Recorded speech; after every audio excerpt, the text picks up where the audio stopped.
Hello my dear friends, आज हमें करना है खंडित श्रेणी में माध्य की गणना। मदों के साथ f भी दिया हुआ होता है। इस वाली जो श्रेणी होती है खंडित श्रेणी में, उसके साथ मदें तो दी होगी दोस्तों, उसके साथ f भी दिया हुआ होगा, फ्रीक्वेंसी भी दी हुई होगी। तो इसकी कौन कौन सी विधियाँ हैं, मेथड कौन कौन से हैं? प्रत्यक्ष विधि, लघु विधि, पद विचलन विधि। 3 मेथड है इसके। सबसे पहले है प्रत्यक्ष विधि। मदों को उनकी आवृत्ति से गुणा करें, यानी कि जो मदें होती है उनको उनकी फ्रीक्वेंसी से गुणा करें। गुणनफल का गुणा करके जो गुणनफल का योग है वो सिग्मा एफ एक्स ज्ञात हो जाएगा। सिग्मा एफ एक्स ज्ञात हो जाता है, फिर योग को आवृत्तियों की कुल संख्या से भाग देकर समांतर माध्य ज्ञात कर लिया जाता है। एज फॉर्मूला हम देख रहे हैं यहाँ पे, समांतर माध्य is equal to sigma F X बटे एन। ठीक है, हमें इसमें पुट करनी है जो भी सीरीज दी हुई होगी ना दोस्तों, उसको पहले तो उसकी जो फ्रीक्वेंसी होगी उसके साथ गुणा कर लेंगे। गुणा करने के बाद हमारा सिग्मा एफ एक्स आ जाएगा, और एन हमारी होती है मदों की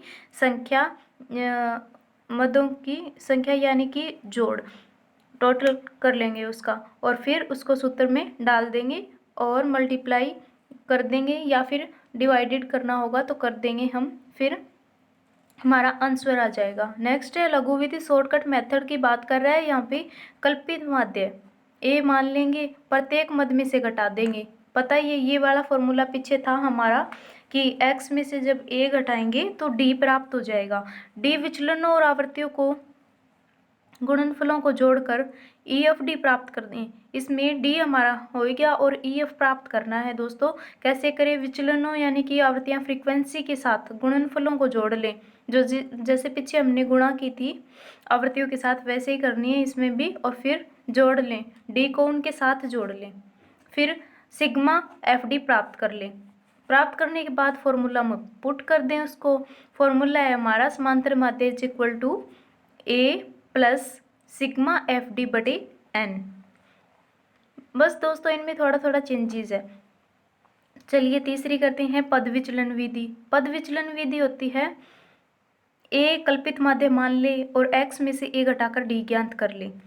वही सेम प्रोसेस है दोस्तों, इसमें भी समान गुणक यानी समान गुणक से भाग देकर, यानी कि समान जो गुणक होता है, जैसे 2 4 6 8 10 होते हैं, जैसे सम संख्याएं होती है, उसे भाग देकर D1 ज्ञात कर लें।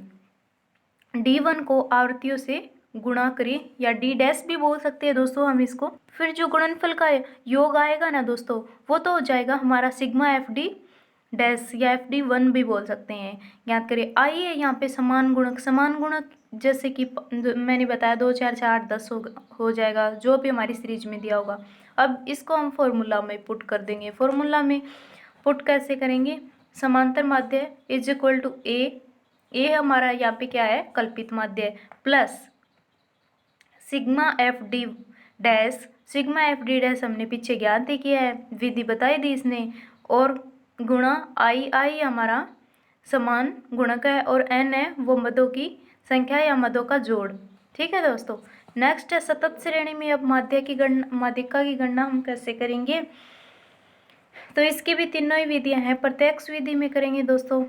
तो मध्य मूल्य निकालने का ये फार्मूला मैंने पहले बताया था ना दोस्तों, कि m इज इक्वल टू मध्य मूल्य is equal to upper limit plus lower limit बटे 2, या L1 प्लस L2 बटे 2। फिर इसका फॉर्मूला है, फिर हम प्रत्यक्ष विधि का फॉर्मूला अपनाएंगे। पहले मध्य मूल्य निकालना पड़ेगा इसमें, जो कि इस फॉर्मूले के द्वारा निकाला जाएगा। समांतर माध्य is equal to sigma F M यहाँ पे क्या आ गया? हमारा मध्य मूल्य। यहाँ m दोस्तों ये मत समझ लेना कि पीछे n आ रहा था या फिर और कुछ आ रहा था। m यहाँ पे मध्य मूल्य जो कि हम ऊपर देख रहे हैं। ठीक है दोस्तों। n हमारा पता ही है आपको कि मदों का जोड़ है। m इज इक्वल टू मध्य मूल्य मैंने अलग से डाल भी दिया है ताकि आपको याद रहे कि m यहाँ पे मध्य मूल्य है, जो कि ऊपर वाला सूत्र है, इसे लगाकर हम निकालते हैं। अब आगे चलते हैं लघु विधि। शॉर्टकट मेथड में हम कैसे करेंगे? फॉर्मूला देखते हैं शॉर्टकट मेथड का क्या है। इज इक्वल टू ए का हमें पता ही है दोस्तों, कल्पित माध्य होता है हमारा, जो भी हम श्रेणी में से कुछ कल्पना करके मान लेते हैं फिर उसको घटाते हैं, वही। सिग्मा एफ डी आपको पता ही है, अगर कल्पित माध्य ज्ञात करेंगे तो डी हमें प्राप्त होगा। ए को एक्स में से घटाएंगे तो डी प्राप्त होगा, नाम पीछे हमने पढ़ा है। तो सिग्मा एफ डी हमें प्राप्त हो जाएगा और बटे एन पता ही है आपको। जो भी सीरीज दी होगी दोस्तों उसकी ये ज्ञात करना है पहले और फिर उसको सूत्र में पुट कर देना है। पुट कर देने के बाद जो एन होता है इस इनको प्लस करके इज इक्वल टू कर लेना और एन को डिवाइडेड बाय कर देना, आंसर आ जाए। अब इसको देखते हैं पद विचलन विधि में।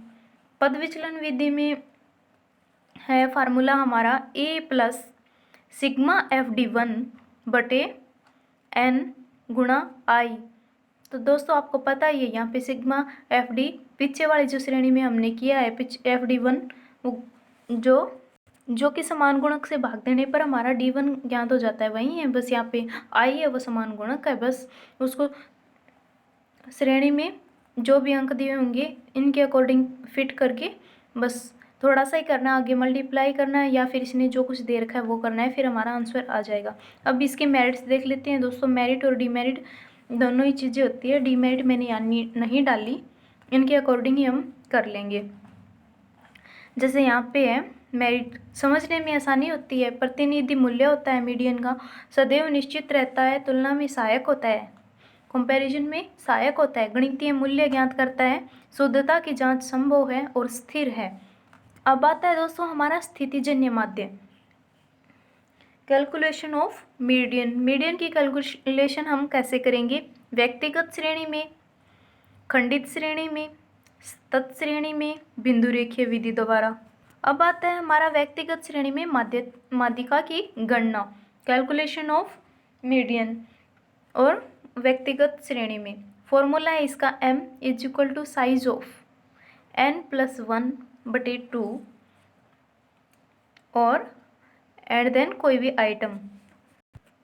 यहाँ पे n आवृत्तियों की संख्या है दोस्तों और उसमें हम एक प्लस कर देंगे और फिर जो भी संख्या आएगी वो हमारी n प्लस 1 की जगह पुट की जाएगी और फिर जो भी आंसर आएगा वो एंड देन आइटम की जगह पुट किया जाएगा। जैसे कि इस श्रेणी में n हमने निकाल लिया, प्लस 1 करके निकाला है दोस्तों, तो ये n की जगह पुट हो जाएगा, बटे 2 आ जाएगा और अब इसको डिवाइडेड करने के बाद जो 1000 आया है ये आइटम की जगह इसका आंसर आ जाएगा। यानी संचयी आवृत्ति से पता चलता है कि 1000वीं इकाई 1150 वाली संचयी आवृत्ति के सामने 1 से 3 वाले वर्ग में है। ऐसे करना है। अब आता है खंडित श्रेणी में माध्यिका की गणना कैसे की जाती है। तो इसका फॉर्मूला है median is equal to L1 lower limit plus N2 मदों की संख्या बटे 2 और माइनस CF यानी कि संचयी आवृत्ति बटे F यानी कि फ्रिक्वेंसी और गुणा I यानी कि समान गुणक या फिर इंटरवल। आगे है खंडित श्रेणी में। खंडित श्रेणी में कैसी है दोस्तों? तो इसका सूत्र यही है, साइज ऑफ n प्लस 1 बटे 2 एंड देन आइटम जो भी आता है। हम जैसे हमने पीछे वाला क्लियर किया है, ये वाला व्यक्तिगत श्रेणी में भी ऐसे ही होएगा और खंडित श्रेणी में भी ऐसे ही होएगा। अब आती है हमारी बिंदु रेखीय विधि। बिंदु रेखीय विधि के 3 टाइप है, less than ogive, more than ogive और कंबाइंड ओजाइव। जैसे कि इसमें ग्राफ बनाने हैं दोस्तों, तो ये जो भी संख्या देगा लेस देन तो उससे कम होगा और जो संख्या देगा तो मोर देन उससे ज़्यादा होगा और कंबाइंड भी दोनों ही होंगे। जैसे कि मैं आपको स्क्रीन पे दिखाऊंगी कैसे बनाना। ये देखो दोस्तों, इसने कहा है कि 75 से लेस देन 75 से कम की बताया है, इसने कम बताया है, तो इस साइड से हमारा ये ग्राफ ऐसे चढ़ता जाएगा। ऐसे बनाएंगे हम, इसने जो भी सीरीज दी होगी उनको ऐसे पुट करेंगे डाटा।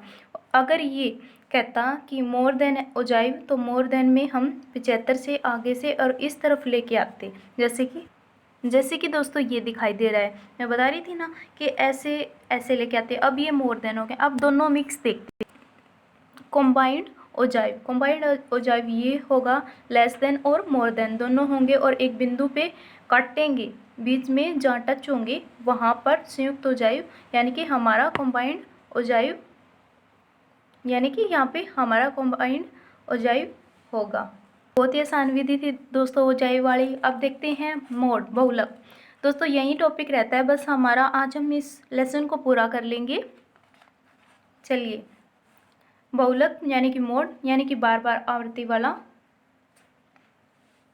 वाला अंक जो बहुलक कहलाए। तो फ्रांसीसी भाषा के शब्द ला मोड से बना है, जिसका अर्थ है फैशन। अब कैलकुलेशन ऑफ मोड की हम गणना कैसे करेंगे? बहुलक की गणना बता रहा है ये व्यक्तिगत, खंडित, सतत और बिंदु रेखीय विधि द्वारा। यही विधियाँ इसमें है दोस्तों, तो देखते हैं। व्यक्तिगत विधि में बहुलक की गणना किस प्रकार से होगी? निरीक्षण विधि और समूहन विधि, दो विधियां हैं, और तीसरी है माध्य माध्यिका की सहायता से भी हम कर सकते हैं, पर परफेक्ट है दोनों ये, निरीक्षण और समूहन विधि। समूहन विधि होती है दोस्तों, इसमें छोटे छोटे ग्रुप बना दिए जाते हैं। जैसे फर्स्ट दिन बिके हुए जूतों के नंबर है, यहाँ पे 3 है और 5 है, वो 4 बार आया है। सेकंड में 5 है, वो 5 बार आया है। तो दोस्तों ये 2 दिन आ जाएंगे। जैसे कि हर टेबल में बहुलक आएगा एक, तो फिर उनको अच्छे से निकाल लेना, सेट कर लें।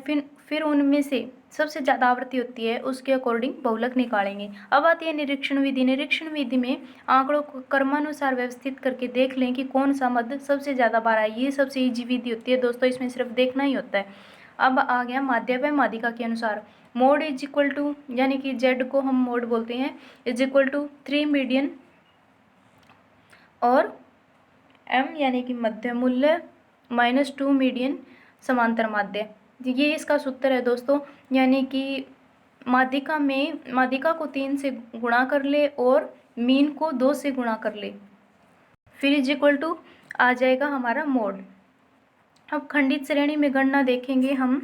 निरीक्षण और समूहन 2 विधियां दी हुई है यहाँ पे भी। सर्वाधिक आवृत्ति वाले मद के बाद वाला मद भी बहुलक कहलाएगा, यानी कि सर्वाधिक आवृत्ति के बाद वाला मद भी बहुलक क्यों कहलाएगा? क्योंकि उसके पास अंकों की जो योग है वो, यानी कि अंकों का जो ठहराव है वो सबसे ज़्यादा होगा, बस इसीलिए, जो कि पीछे भी मैंने क्लियर किया था। समूहन विधि होती है, समूहन इसमें 2 तालिकाएं बनेगी, जैसे ग्रुपिंग टेबल और एनालिसिस टेबल। मैंने जो बताई थी ग्रुपिंग और एनालिसिस, ठीक है। ग्रुपिंग में हम देखते हैं श्रेणी में नहीं है, तो ग्रुपिंग में हम देख रहे हैं तो टेबल बनेगी दोस्तों। मैंने बताया था इसमें 6 जो बॉक्स होते हैं, तो फर्स्ट 2 वर्ड को प्लस कर दिया जाता है, इन दो को कर दिया, फिर इन 3 को, फिर इन 3 को कर दिया, फिर इनको ऐसे किया जाता है दोस्तों। ग्रुपिंग टेबल में तो ग्रुप बने होते हैं सारे और उनको प्लस करते जाना। जो एनालिसिस टेबल होती है हमारी, बस उसमें ग्रुपिंग टेबल के हिसाब से टिक मार्क करने होते हैं कि कौन सी आवृत्ति कौन से ग्रुप में कितनी बार हुई है। अब आती है दोस्तों तत्श्रेणी में बहुलक की गणना। तो इसका हमारा ये फॉर्मूला रहेगा L1 + F1 माइनस F0 बटे 2F1 minus F0 minus F2 गुणा इंटरवल, यानी कि शॉर्ट आंसर टाइप में ही हमने कर लिया था। F1 है वो मध्य वाली बहुलक के सामने वाली जो हाईएस्ट श्रेणी में हाईएस्ट अंक होता है वो कहलाता है। F0 होता है वो उसके ऊपर वाला अंक होता है। F2 होता है वो उसके नीचे वाला अंक होता है। जो अंक होता है सबसे हाईएस्ट वो F1 कहलाता है दोस्तों। आई यहाँ पे इंटरवल है, L1 लोअर लिमिट है। अब आती है दोस्तों मेरिट्स। बहुलक के मेरिट्स हैं व्यवहारिक उपयोगिता, बिंदु रेखा संभव, सर्वोत्तम प्रतिनिधित्व, आंकड़ों में अभावयुक्त और चरम मूल्य पर प्रभाव नहीं डालता, सरल गणना करता है, असमान वर्ग अंतराल में सहायक है। तो दोस्तों हमारा चैप्टर यहीं ख़त्म होता है। तो अपनी थोड़ी सी वीडियो लंबी हो गई है, इसलिए मैं माफ़ी चाहूँगी आपसे। और नेक्स्ट कौन सा चैप्टर स्टार्ट करना है दोस्तों, अगर इस चैप्टर में भी आपको कोई प्रॉब्लम हो तो मुझे कमेंट बॉक्स में ज़रूर बताना। आई होप कि मैंने ये चैप्टर बहुत अच्छे से करवाया है, लेकिन आपको फिर भी कोई प्रॉब्लम हो तो कमेंट बॉक्स में आप मुझे बता सकते हैं। तो दोस्तों आज का चैप्टर हमारा ख़त्म हुआ आज यहीं तक। नेक्स्ट चैप्टर कौन सा करना है कमेंट बॉक्स में लिखकर मुझे बता देना। ओके दोस्तों, बाय।